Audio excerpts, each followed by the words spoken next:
नमस्कार। जैसे कि मित्रों, मैंने वादा किया था मैं अपनी कविता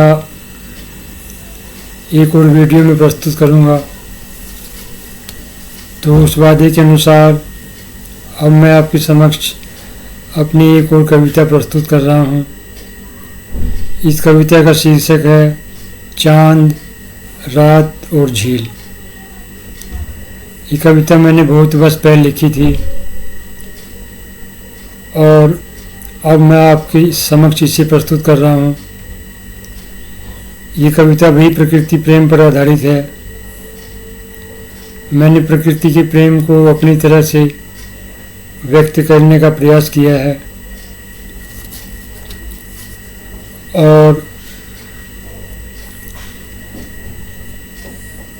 आर्य समाज के बारे में मैं कुछ अगर कहूँ तो ये काफ़ी रुचिकर होगा।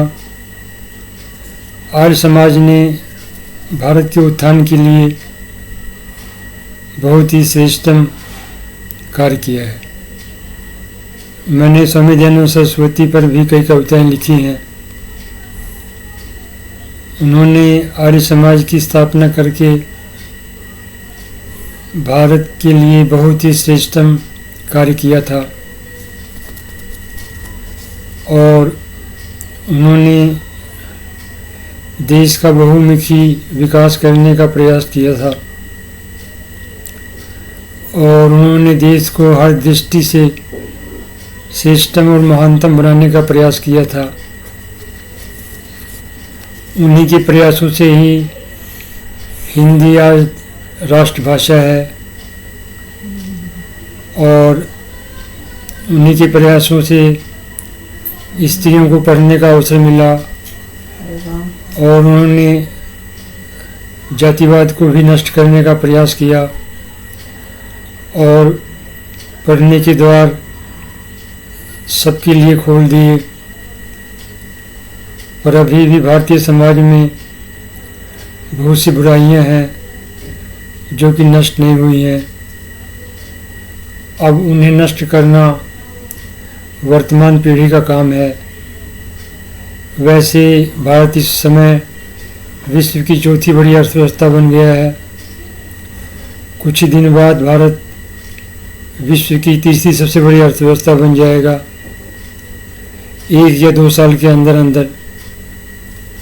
भारत ने पिछले 10 सालों में हर क्षेत्र में बहुत ही श्रेष्ठतम और महानतम विकास किया है। ऐसा विकास भारत में पहले कभी भी नहीं हुआ था। यह देश के लिए बहुत अच्छी बात है और इस देश के नागरिकों के लिए भी बहुत अच्छी बात है। हमें विकास के पथ पर तेजी से आगे चलना चाहिए और अपना विकास करना चाहिए, अपने देश का भी विकास करना चाहिए और विश्व का भी विकास करने का प्रयास करना चाहिए, क्योंकि भारतीय संस्कृति समस्त विश्व को अपना परिवार मानती है। अब मैं आपके समक्ष अपनी रचना चांद, रात और झील प्रस्तुत कर रहा हूँ। बहुत दिनों के बाद मैंने चांद, झील और हवा और रात को एक साथ देखा है। इस वक्त 8:30 बज रहे हैं। पूर्णिमा आने में सिर्फ 1 दिन बाकी है। चांद पूर्व दिशा में चमक रहा है। चांद के प्रतिबिंब झील पर पड़ रहे हैं। आकाश बासमती चावल में पुरानी एल्युमिनियम का चम्मच डाल रहा है। हवाएं छुट्टी की पुरानी घंटी बजा रही हैं। बादल हिलती हुई नई घंटी को टांग रहे हैं। सितारे घंटी में रस्सी लगा रहे हैं। चांद की चमक बेहद दिलचस्प लग रही है। चांद के चारों तरफ एक आलोक मंडल दिखाई दे रहा है।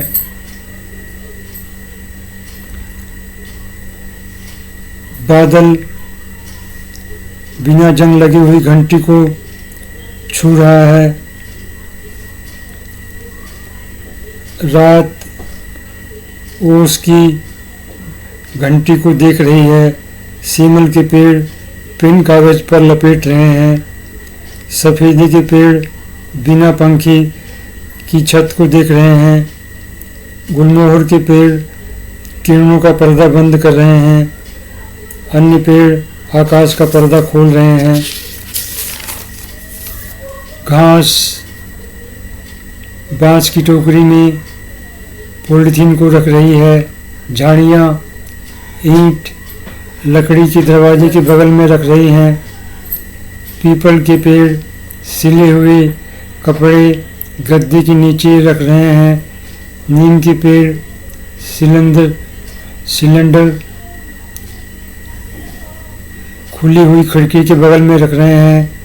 बबूल के पेड़ खाट के नीचे पानी की आधी भरी बाल्टी रख रहे हैं। बरगद के पेड़ लोहे के ताले में पीतल की चाबी लगा रहे हैं। चांद के प्रतिबिंब झील पर पड़ रहे हैं। सारी की सारी झील पर चांद के प्रतिबिंब चमक रहे हैं। जो प्रतिबिंब किनारे के पास हैं वो कोने में शीशी रख रहे हैं।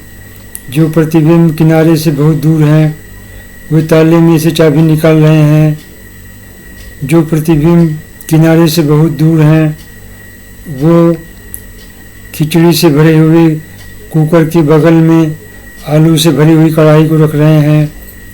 कुछ देर बाद मैं प्रतिबिंब को हर कोण से देख रहा हूँ। फिर मैं आकाश में पक्षियों को उड़ते हुए देख रहा हूँ जो टूटी हुई कुंडी खिड़की पर रख रहे हैं।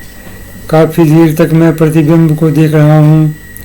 फिर मैं अपने दोस्त के पास जा रहा हूँ। मेरे दोस्त ने पूछा, अरे भाई कहाँ चले गए थे, मैं तुम्हें कब से ढूंढ रहा हूँ। मैंने कहा, बस भाई मैं जरा चांद और झील को देख रहा था। देखो आज चांद कितना खूबसूरत लग रहा है। मेरे दोस्त ने कहा, अरे हाँ आज तो वास्तव में चांद बड़ा ही खूबसूरत लग रहा है, लेकिन अब काफ़ी देर हो गई है, आओ घर चलते हैं। फिर हम लोग घर चले आए। इस तरह मित्रों मेरी ये कविता समाप्त हो गई है। मेरे वीडियो को देखने के लिए आपका बहुत बहुत धन्यवाद।